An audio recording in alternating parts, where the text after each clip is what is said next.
Unë kam sfidu çunat e atëhershëm që janë pleqt e sotëm të dhjetorit 90. Të merr. I kam sfiduar. Po kur thonë idealit të dhjetorit.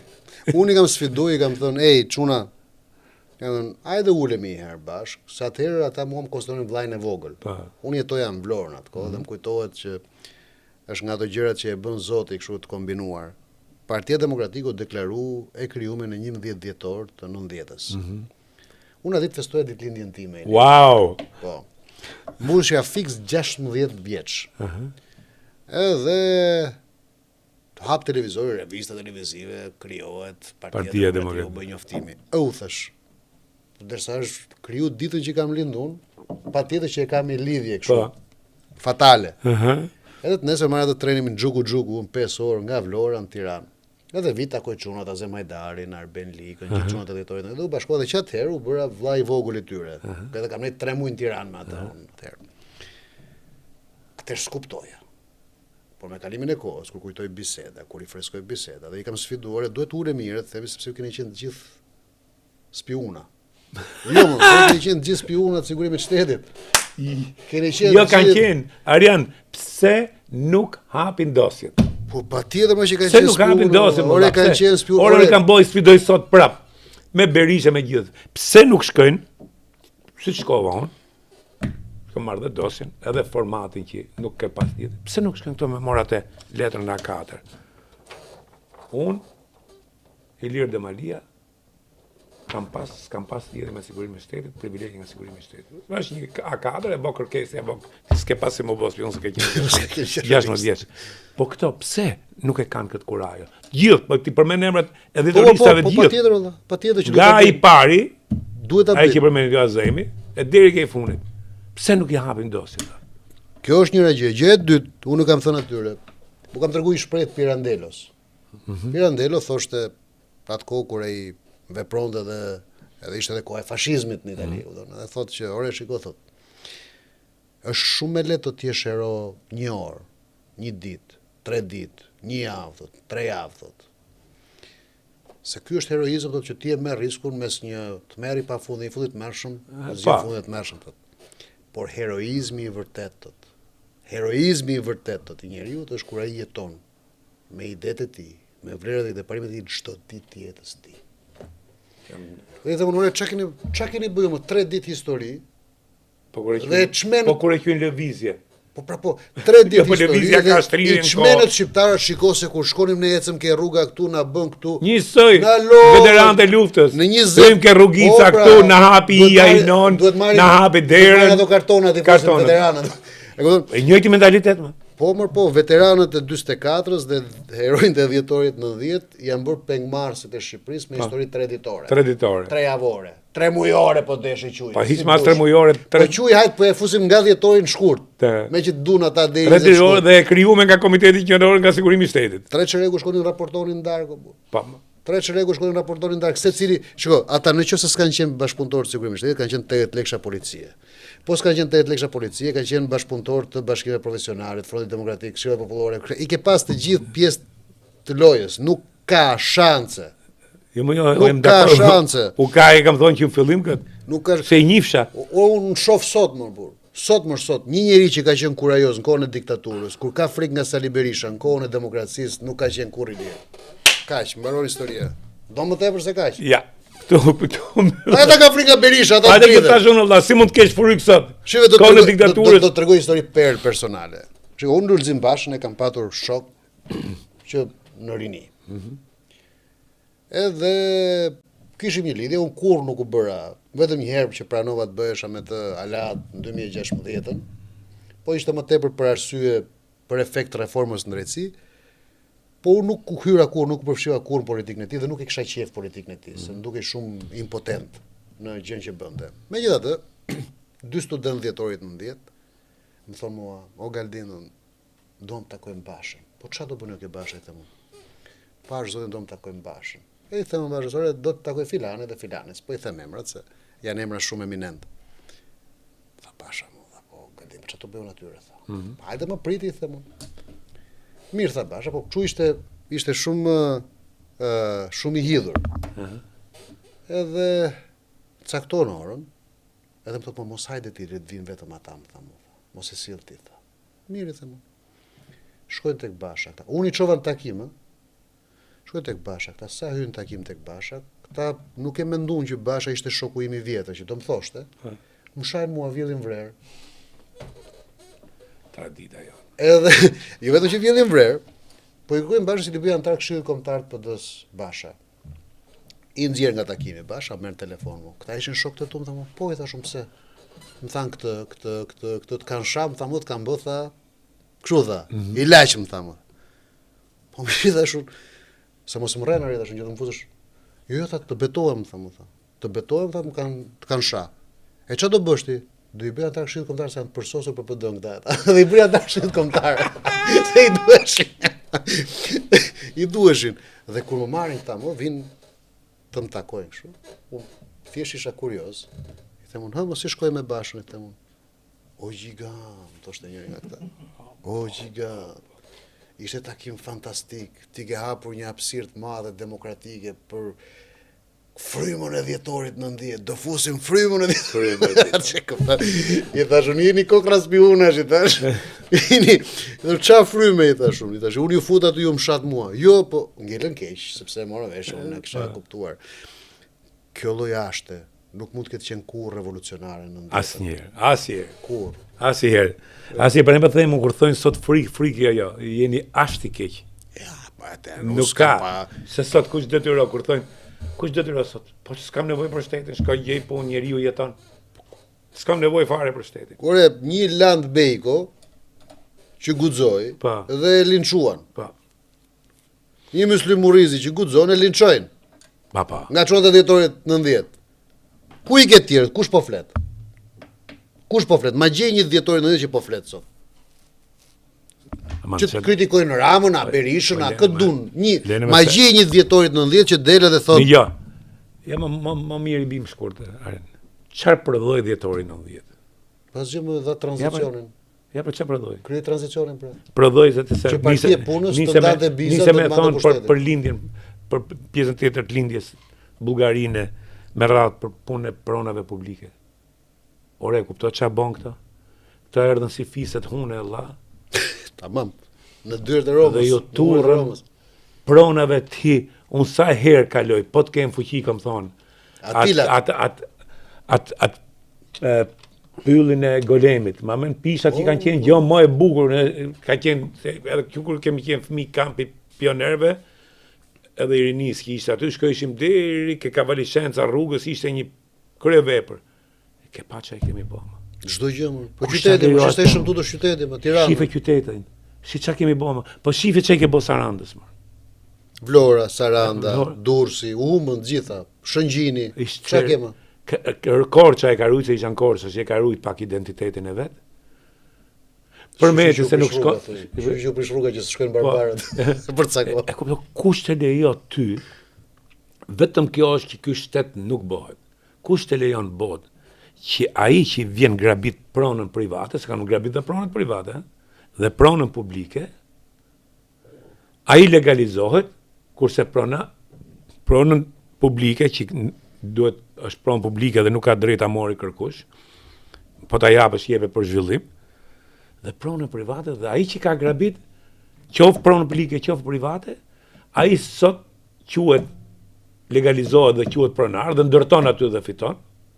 Pronari vërtet shko me letra 35 gjyqjeve. Ish pronarët nuk marrin pronat. Por jo vetëm kaq, ka edhe një gjë dhe më të ligë që kanë. Kur thuhet ish pronarët si koncept, o je pronar ose je pronar. Pronarët nuk marrin pronat. Po, prit se do të ta them, nuk ta thash rastësisht ish pronarët. Sepse ka edhe një maskarallik që kanë bërë këta dhe pastaj i kanë futur në kurth. Ish pronarët kanë pranuar që për me marrë një cop prone nga prona e tyre, dhe prandaj unë i quaj ish pronar. Që kanë bërë? Kanë shku tek dera e politikanëve, lokal apo qendror. Kanë shku tek familjarët e politikanëve dhe ka thënë, shiko, mbaj 20%, mbaj 30% pronës time, vetëm ma kthe. Kanë shku, kanë të këtë dyert e gjykatësve, kanë shkëmby pronën. Dhe a diti që Shqipëria është i vetmi vend që ka 67% të pronës të rikthyer me vendim gjykate? Edhe di çfarë deformimi ka? Tani edhe unë nuk kam thënë ish pronarëve, kam takuar një shoqata të ish pronarëve dhe kam thënë unë apo të pronarëve quaj si dush, do i kam thënë po mirë kam thënë unë. Ju kërkoni dëm shpërblim. Ju kërkoni pronat. Dakor? Po mirë, çfarë taksirati ka shoqëria shqiptare që të paguaj për lëshimin që bët ju dhe nuk qëndruat parimor dhe i dhat X politikani, X gjyqtari, X zuzari, i keni dhënë 20, 30 apo 40% pronësoj për të marrë një copë nga prona juaj. Po ajo copës, kush do e paguaj që juve ja keni dhënë hajdutit? Ja keni dhënë xhambazit. Pse nuk mbajtet parimin ju? O i çfarë dhe e plot parimore, se në momentin që u bët pjesë, ju keni grazhduar regjimin e të keqes. Dhe gjobën tani do ja vini kombit, shoqërisë. Se kush do e paguaj, dikush do e paguaj. Se ato 40% kush do e paguaj? Se ai me letra, ai thotë që unë kam kaq. Nëse nesër për shumë të kërkoj kompensima, i thotë unë kam 100 hektar, po themi, po ta marr si shembull. Pa i 40% ja ka dhënë Ilir Demalis, 10% ja ka dhënë Arjan Galdinit, ka marr 50% vet. Por në letra ai thotë që unë kam kaq, kam 100 hektar. Kush do të paguaj këtë 50% që ka marrë Ilir Demalia dhe Arjani? Dhe pse duhet ta paguajë? Dhe pse duhet ta paguaj publiku pra? Sa ta vazhdimisht kërkojnë këtë lloj. Jo. Në qoftë se ish pronarët apo pronarët donin të jenë pronar, edhe duhet të jenë pronar me të drejtë, dhe duhet që mos ta pranonin këtë kompromis me xhambazët. Në këto 36 vite ata janë bërë bashk autor me xhambazët në këtë çatrafilimin e pronës në Shqipëri. Është 67% e pronës e dhënë me vendim gjykate dhe kena të 67% ti jesh i sigurt 30-40% për xhambazët. Kaq, kjo është e vërteta. Vërtetë. Dhe unë për vete ua kam thënë kështu, e di që më kanë inat, po le të më keni inat, s'më plas fare. Po jo më le të keni inat. Por unë ua kam thënë, ej, jo vetëm ish pronarët, po edhe të përsekutumit. të gjithë më kam bërë këtë lloj kompromisi, kam bërë këtë lloj lëshimi. Përsekutumit ti ke pjesën më të madhe ke me dasje. Ore, për te asaj, por edhe sikur mos kanë bërë lëshime. Kanë bërë lëshime se kanë mbështet komunistët. Unë kam thënë atyre, ore priti sekondë, se tani kur ti mbështet Sali Berishën, kur ti mbështet gjithë ish komunistët, Tritan Sheun, tjetrin, gjithë Ish spionët. Po PD ka qenë mbushur me komunist. Me komunistët spion. Po pra, tani por çfarë kërkon moral mua? Mua fëmijës? Unë kam qenë fëmijë atë. Po çfarë më tregon mua? Do të më vësh mua gjop historinë tënde të dhimbsh me ti kur unë s'kam përgjegjësi? Ta mendon vesh më gjop. Ore unë kam gjithë mirë kuptimin, kam gjithë dashurinë për ty, për atë që të ka ndodhur. Kam empatinë më të thellë për atë që ka ndodhur. Ore të du fort për atë që të ka ndodhur. Ta kuptoj thellë atë që të ka ndodhur. Po mos më vendos si gjop, pra. Se unë s'kam përgjegjësi. Unë s'kam përgjegjësi për atë që të ka ndodhur ty. Po këto po të kishin është temë e gjatë shumë. Jo, po këto po të kishin atë që thotë Arjan, moralin, mos komprometimin. Këto fatkeqësisht përsekutumit. Ti di deri kryetari i shoqatës sa u futën tu da apartamente aty në që nuk ishin përsekutum. Ti shif kush përfaqëson sot përsekutumit. Po ish pronar, ish përsekutum. Ja të themun këtë takimi që pata me këta shoqatën në ish pronarëve për shkak. Ulëm ne. Atëherë sapo kisha filluar me LRE-n me partinë. Edhe më thanë mua, je parti e djathtë, po parti e djathtë tash. Po shikoj tash, nuk jam i djathtë tash si këta i thashun se më ka ndodhur ndonjë gjë tash. Unë jam i djathtë se unë besoj në idetë e djathtë tash. Unë jam konservator me ide, tash, me doktrinë tash, me ideologji tash. Jo se më ka ndodhur ndonjë gjë tash. Nuk kam qenë familje persekutuar, nuk ju rrej dot tash. Kam patur njerëz, si çdo shqiptar, por unë kam qenë familje që kam luajtur, kam jetuar në një lloj normaliteti tash. Se do thjeshtësie. Kemi qenë në Tiranë, na transferuan në Vlorë, nuk kemi jetu të pasurit tash. Gjyshët e mi kanë qenë për fshatra, kështu që nuk disha të them tash. Nëse kam qenë unë regjimi, okay, tash. Më akuzoni, por unë jam i djathtë me bindje. Se unë nuk besoj që njerëzit e pranojnë apo e duan një doktrinë se i ka ndodhur diçka, siç thonë në Shqipëri. Pse je me PS-n, ti pse je komunist? Kam qenë partizani me familje veteranësh. Po ç'do të thënë kjo? Sepse një parti politike ka një ide politike dhe ti duhet besosh tek një ide, ose të ka ndodhur gjë. Ose pse jemi PD-n, jemi antikomunizëm se kemi qenë përsekutuar. Po keni ju këto unë i them të gjathtot. Këto si thonë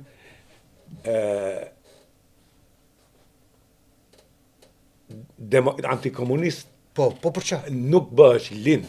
A kuptoni? Po pra po sepse asnjë ide për të thënë. Po.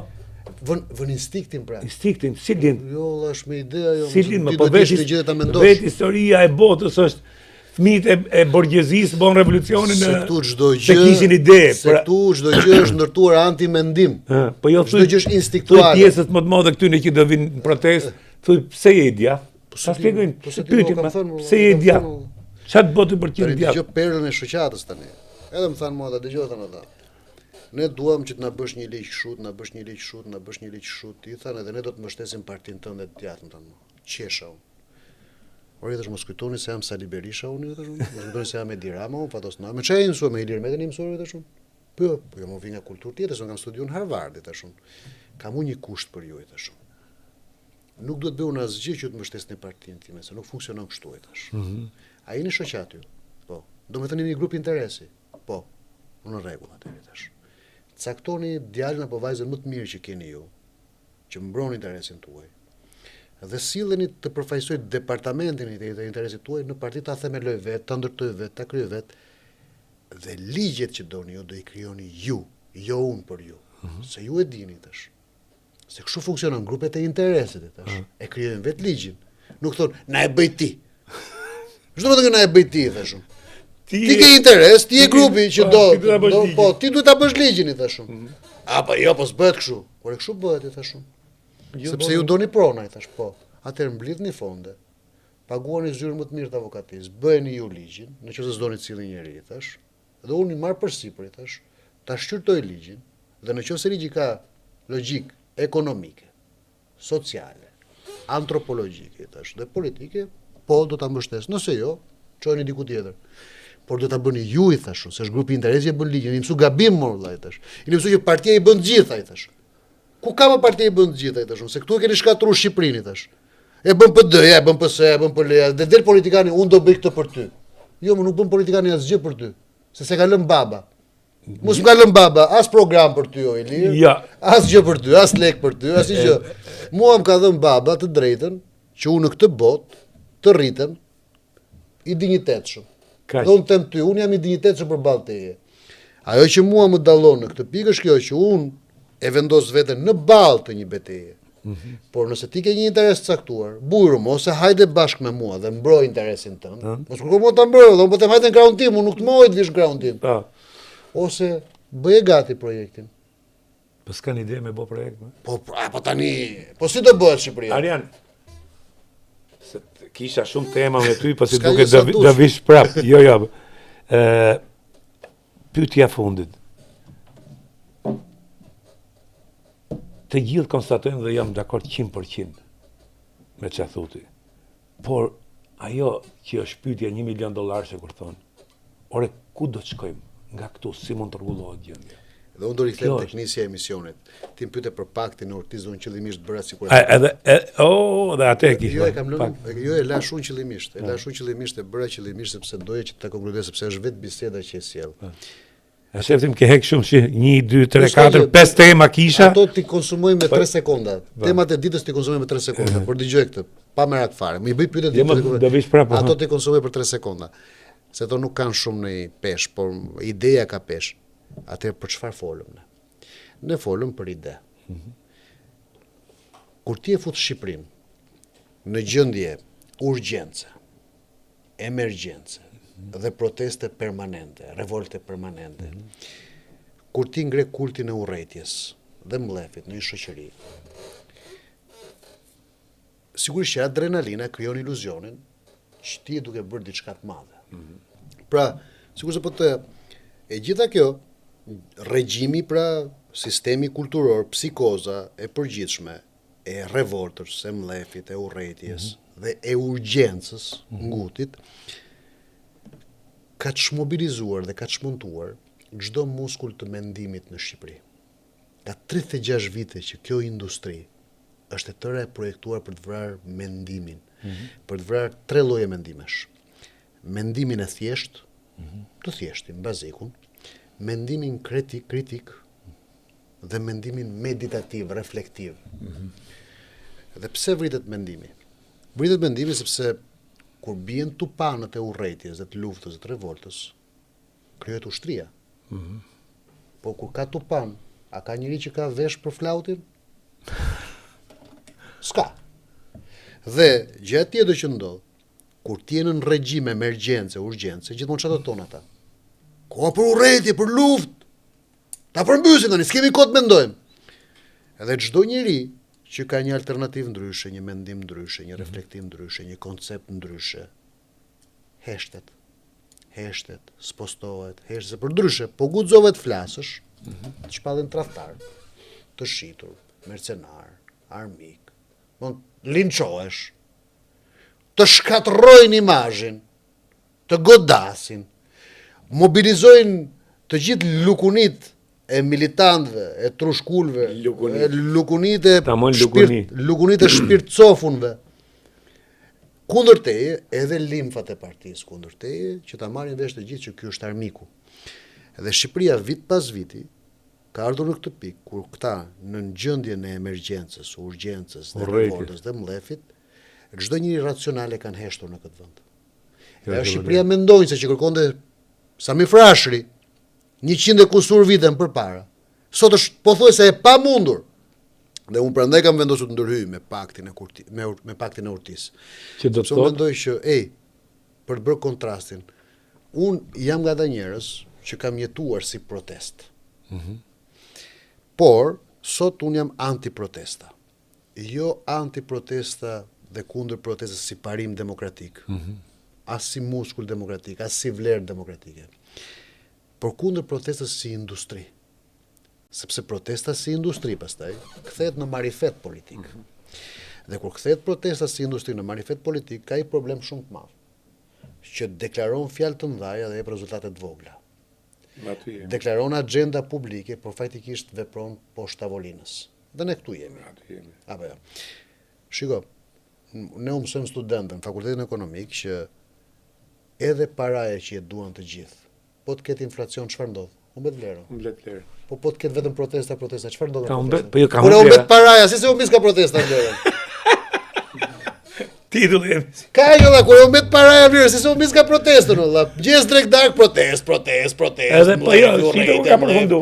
Edhe kanë përfundu profilaktiku dhe doktori kanë zënë sheshin aty, dhe tonë protest. Profilaktiku rri aty ka 2 muaj.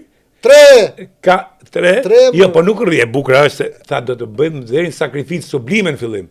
Tashi, aty nuk e shef fare, vjen nga i orë 2 orë, dhe ndërrojnë si dëgjon 2, 4, 2, 4. Jo, nuk kuptojnë që janë boqe sharak. Jo, nuk u intereson atyre u intereson shërbimi, dhe kush është shërbimi. Dhe tashi do të ta them të fundit dhe mos të marrë dhe më shumë kohë për këtë emision. Unë mendoj që të dyja palët, klubi Plaçkaxhive, PS, PD, Rama, Berisha, kanë një dakordësim. Ata kanë kuptuar që tashmë drejtësia nuk është më ajo që ishte para 11 majit.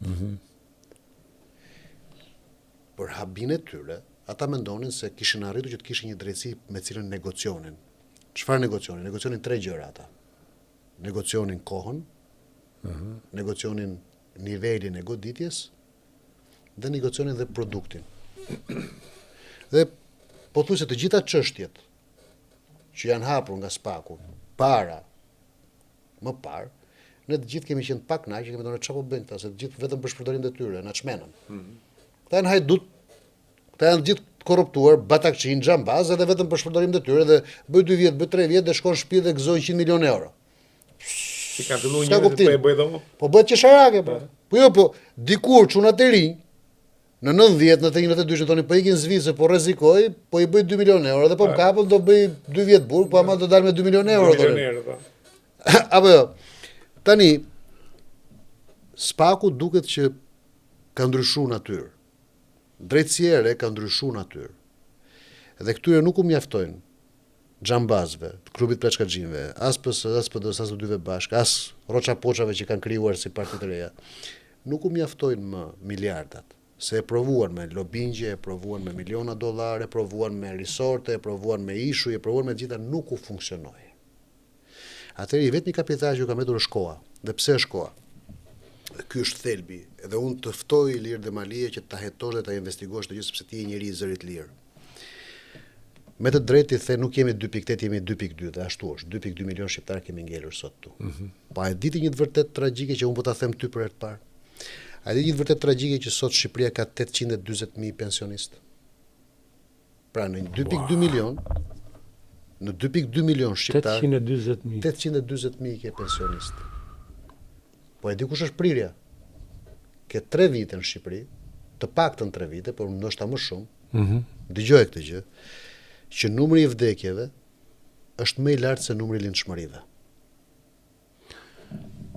Ishe në Leskovik, për këtë që thatë ju, dhe më thanë që vjetë ka pas vetëm një lindje në Leskovik dhe ka pas 8 vdekje. Numri i vdekjeve është më i lartë. 8 vdekje në një qytet, një është lindje. prishu balanca, ka 3 vjet që është prishu balanca, pra. Dhe tjetër, dhe numri që ne kemi qenë në 10 një popull i ri, Po, kemi qenë në 35 vjeç, 60%, 70% e popullsisë, deri 75% duket. Tani numri i vdekjeve është në avantazh, numri të ikurve është gjithnjë më i lartë. Dhe mendohet që në 3-4 vitet e ardhshme, popullsia e Shqipërisë do zbresë në 2 milion, nga të cilët 1 milion do jenë pensionistë. Si do të mbulohen pensionet e këtyre? Jo vetëm si do mbulohen. Ore në datë ti nesër, të marrim bashk Abraham Lincolnin të ringjallim, të shkojmë të bëjmë për shpirtje, të ringjallim Donald Trumpin, më falem, Donald Trump,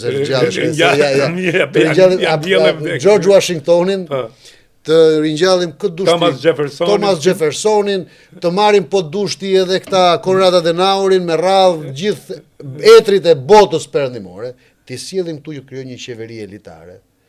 Nuk kanë me kë ndryshojnë me 1 milion pensionistë, nuk kanë me kë ndryshojnë sepse po të jenë 2 milion banor, janë 1 milion pensionistë, po 400.000 do i kesh fëmijë.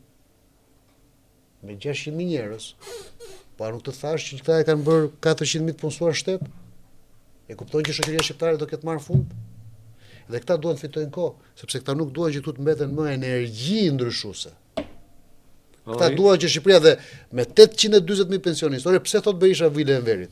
Ja unë po të sfidoj, mendoje pak nga kjo pikpamje, se nuk e ka thënë askush, se nuk mendoj njerëzit në këtë vend për ta thënë vërtetën. E di pse e bën Berisha? Sepse Berisha nuk ka morini aty në protest. Berisha ka ata që ishin 30 vjeç në 90-ën, janë 60 vjeç sot. Ata janë pensionistë. Ata janë me mendimin e para 30 vjetëve, aty ju ka nisur ata. Po është komunizmi e Enverit Lera, atë din ata. Po the atyre do e kallin vilën e Enverit, atyre u kënaqet shpirti. Jo më se atë që ishte dhe i rrasin ai qoftë, ai damode, ai gjizat. Ata kanë qenë kanë rraf durët për Enverin, më po bëjnë ky si puna Berishës. Po pra pikërisht, po. E masturbojnë veten, i duket. Po, dakord jam me ty, po është ai brezi pra i pensionistëve, e kupton ti? Ata mezi presin të kënaqen me budalliqe, me parrulla. Se rinia sot do thelbë, rinia do të di sa vende pune, si do e përballoj jetesën. Të rinjt sot mbarojnë shkollën, edhe nuk martohen dot, nuk ndërtojnë dot familje më, sepse sot kostot e qeras janë të larta. Me marr kredi është e pamundur. Të blesh apartament është pothuajse ëndër. Jo këtu. Me se do vi shpresoj. Është primitive këtu. Këtu është primitive. Po një krizë sistemi, a kemi edhe në perëndim sot? Po, për këtë dhe të flasim sa të bush. Për këtë do flasim. Flasim Habermasin, të gjitha ti marrën me radhë se si është ty perëndimi. Për këtë një edhe për elitat, që ne themi shumë elitat, dhe do bëjmë se unë du t'i mundë me në tyne, qofë se ne kishim elita, se ai që thotë ju që përmenet gjithë të burrat mëdhej që kanë ndryshuar botën, pikërisht se kanë qenë elita ndërgjegjësimi. Ku i kemi ne elita ndërgjegjësimi? Ne kemi gjithë batakçit që thonë, "Je pa gjithë ditët." Ti eduku në Harvard. Keni gjutë në herë unë pak në televizionet amerikane 35, nuk kam një gjuhë kur një njeri që thotë ne intelektualët, unë jam intelektual. Ne intelektualët, unë jam intelektual. Ne akademikët, unë jam akademik. Sinqerisht ti ke marrë shkollën më të lartë botës. Thuj, një gjë është atje, unë intelektual. Edhe unë se them asnjëherë, them jam Ilir dhe Maria, them unë, as kam nevojë. Arian Galdini, jam thjesht kaq, nuk nuk. Këtë domethënë është një kompleks që këto e kanë me veten. Pse? Se ne ato që i kemi quajtur intelektual kanë qenë konformistët më të mëdhenj, për mos thonë bashkëpunëtorët më të mëdhenj të regjimeve që kanë përfituar nga regjimet. Dje nga regjimi komunist përfitojshin, siç përmendet ju dhe zotin Ismail, përfitojshin ato që përfitojshin. Më i famshëm është një avokat i Qokës që ka bërë avokat populli tani. Edhe ai më kënaq sa i sa del në çdo intervistë. Shaba. Edhe thot Shaba se ne intelektualët, ne akademikët. Gjithë më janë. Po ai në çdo intervistë nis kështu. Edhe mban edhe pozicione kështu dhe ai impostohet. Po impostohet. Unë kam vdekje këto që impostohet. Jo, mëse nuk njeriu që ka raport me po i kam thonë vetë tjetër, në tash që ta mbyllim. Të merresh thjeshtësi. Po, jo. E ke pati i kam thonë këto që dalin sot vjen dhe shami këto. Po. 90-ën sonin jaf, këto fshishin qyrat me mongën e xhaketës. Vetëm po ti shohësh me vëmendje, dhe këtë do ta them si batut, shamin e kanë këtu për kujdesin që ta veshin profilaktikun të padukshëm e kanë madh. Arjan, ishte kënaqësi dhe do vish të lutem emergjenca që do ta kërkoj ty miqësisht. Emergjenca që unë të kërkoj ty që ta ngresh zërin në shkjo. Po përfundojmë në një shoqëri të shtërruar. Këtu nuk është më çështja depopullimi. Këtu është çështja të kapitullimi. Këta flasin për depopullimin, po unë po flas për kapitullimin. Këtu po kapitullon shoqëria. Dhe ky është problemi më i madh që kemi. Dhe unë me paktin e urtisë do të filloj që të jap zë, të krijoj një klim që njerëzit guxojnë, ore unë nuk po të them ty je me PD-n, të ndryshosh parti. Jo, rrimon me PD-n, rrimon me PS, rrimon me këtë duash. Po unë po të them që ore nëse ti mendon që rruga që ndjek partia jote nuk është e dur, atë kesh guxim ta thuash, pa çpall tradhtar. Po.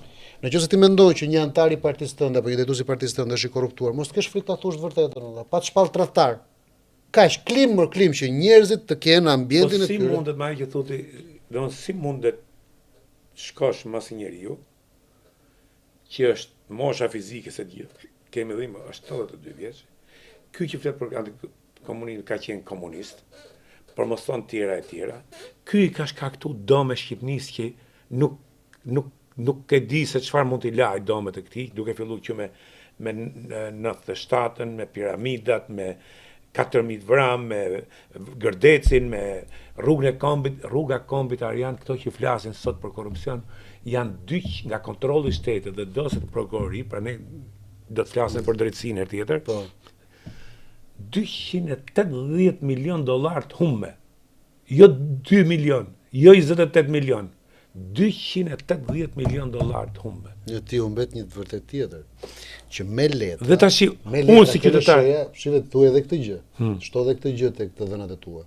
Me letra KLSH-ja ka 20 vite që raporton.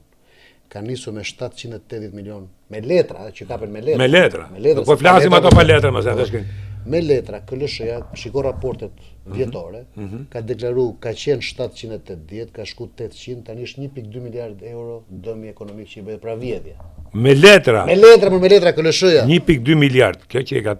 Ja këtë shikohet, ti e ke çdo vit. Tani llogaritë pak 20 vite. Sa bëjnë? Të vjedhura me letra. Për sa vjet janë? Për 10 vjet. Për 20 vitet e fundit molla. Për 20 vitet e fundit. Po, mor. Tani ka shku 1.2, se ka qenë 780, tani ka shku 1.2. 1.2. Edhe është në rritje, me letra, që i kap KLSH-ja. I kap KLSH-ja. Se ç'a skap KLSH-ja ose ç'a fshe KLSH-ja është tjetër punë. Se edhe kjo nuk është vendosje se do ta trajtojmë punën e Spagut dhe drejtësisë. Se unë them, edhe kjo nuk është vendosje drejtësisë, sepse po dënon këti 3-4 vet. Ja, nuk është. Dhe këto 1.2 miliard. Ajo shije. Nuk është vendosje drejtësisë. Vendosim drejtësi për gjithë dhe nuk ke nevojë të fusësh burg. Sekuistroi pasurinë. Drejtësia e vërtetë diku është kur follow the money, kur ndjek parat. Se edhe kjo që thatë ju, po, gjithë po bëj 1 vjet, 2 vjet burg edhe dalim me ka 10 milion, 15 milion. Po ja ta themi një të vërtet madhe. Çfarë rezulton? Gjithmonë kur ti hap procese ndaj atyre që kanë shumë para. Nëse ti nuk u ndjek parat, ata do hedhin shumë para për të mbrojtur vetveten, për lobing ndërkombëtar, për lobing mediatik, për lobing militantesk. Do të krijojnë kaq shumë klim për me mbrojt veten, saqë ti do e kesh të pamundur edhe në atë që quhet raporti me publikun për me argumentuar çështjen tënde. Kjo po ndodh. Kështu që hiqu parat, që ata mos kenë mundësi të bëjnë lobing, as militanteske, as në burg mos e futesh. As mediatike, s'ka parat, ndiqu parat. Ora unë do të doja, unë kam thënë dhe miqve të mi dhe në Washington që ishte tani, unë do të doja që Spaku mos të merre hiç me akuza idiote. Spaku t'i thriste një ditë bukur se cilin prej politikanëve, të merrte deklaratën e pasurisë, e do thoshte zotni, që nga ky moment ti je në hetim pasuror. Kaq. Mos i deklaroj fare akuzë. Ne duam që kjo deklaratë pasurie që ke bërë ti të verifikohet e plot. Je i gatshëm zotni, firmos tu, po si i gatshëm, po të paralajmërojmë që ne do bëjmë veprime. Mjafton kaq. Çfarë bëri se Mario Monti kur bë kryeministri i qeverisë teknike në Itali. Ai ishte guvernatori i bankës italiane. E di pse u bë famshëm Mario Monti? Se shkon në Capri një herë.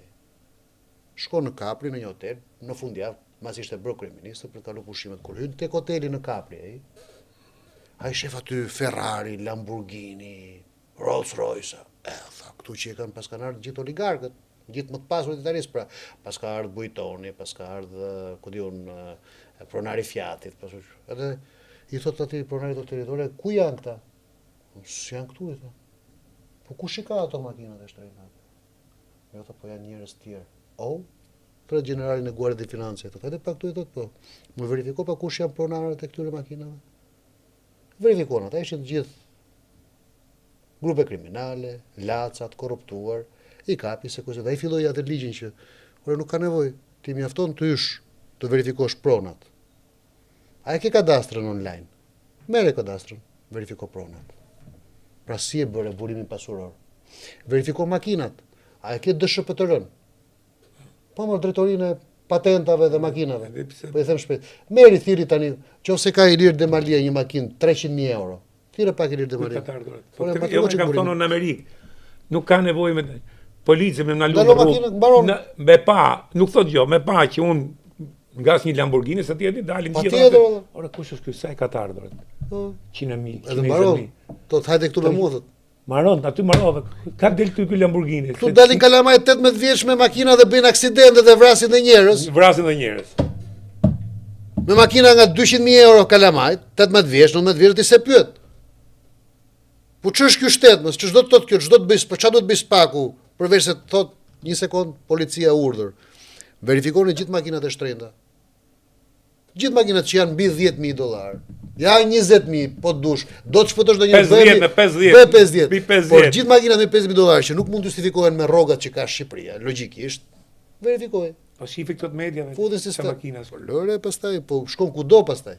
Edhe kaq, edhe ti ke kapur. I ke kapur, ke krypuar. Ne vetë them un jam shumë dakord jam me ty. Po ajo është një ëndër që nuk jam shumë i pashpresë. Nuk do na realizohet dot. Do ta diskutojmë herë tjetër se si zgjidhet. Një ëndër do na realizohet. Ja këtë ma lejo ta them atëherë që të paktën t'japim një ide pozitive.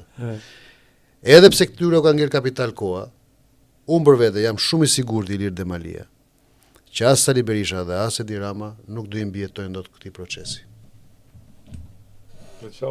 Kaq.